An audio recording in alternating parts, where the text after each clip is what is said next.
Three resistors and an electrical device are connected to a 30 volts battery as shown in the circuit diagram below. The ammeter has a reading of 2 amperes. The internal resistance of the battery can be ignored. 9.1.1 says define the term EMF of a battery. Here we are going to say that this is the work done. The work done per unit charge. As we define potential difference, the work done per unit charge, but this time by the source or by the battery. The work done per unit charge by the battery here. Okay, 2 marks for that. 9.1.2 says now calculate the potential difference of the 12 ohm resistor. Calculate the voltage for that 12 watts resistor there. Because for that device, we have power there. We're given power of 12 watts there. So, and they want potential difference there. They want the voltage. No. Now, we have power, and what else do we have? Now, that device, the 12 watt device, is within a branch whereby the current in that branch is 2 amperes on this ammeter over here. So the current flowing through here is 2 amperes. So the current flowing through this 12 watts device is 2 amperes. So we have power and current, and we want voltage. Now, the formula with power, current, and voltage is this one. So now we have a power of 12, a current of 2, we want the voltage, so we divide here by 2, divide here by 2, and therefore the voltage is 12 divided by 2 is 6 volts there. Okay.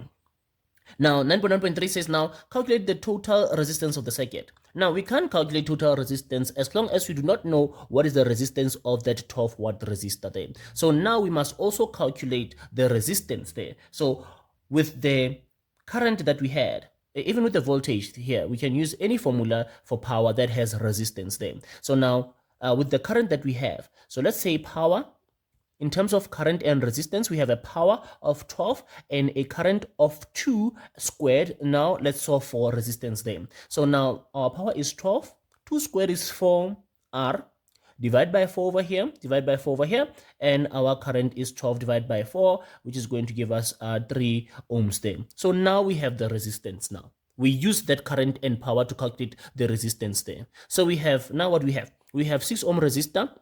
We have 3 and 6 in that branch. So now only focus on the parallel part, on the parallel section, this section over here. Let's calculate the resistance there.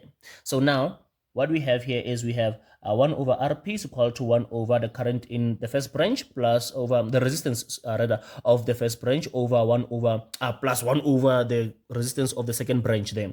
Now to be careful here, let's say this is our first branch. Our first branch has how much resistance? It is a resistance of 6 plus 3. So this is 1 over 6 plus 3. This is the first branch of resistance 6 plus 3. So plus 1 over the resistance of this branch over here is 6 there. So what we have is one can say on the first branch we simply have a resistance of 9, on the second branch we have a resistance of 6 there. So we add these two because within their branch they are connected in series, so we add them together there to get a resistance of 9 within that branch there. So now our fraction over here is 1 over 9 plus 1 over 6, then giving us a fraction of 5 over 18. So we have 5 over 18. Reciprocal of that is 18 over 5. Now, what is 18 over 5? There is 3,6. So the parallel part is giving us a current, a resistance of 3,6 ohms there. And then now we are going to say that then the total resistance then is that parallel combination plus that 1 over there that is left there, that 2 there that is connected in series to that parallel combination. So it's 3,6 plus 2 ohms there. So giving us a 5,6 ohms of resistance in total there. Okay. Now 9.1.4 says now calculate the total current in the circuit.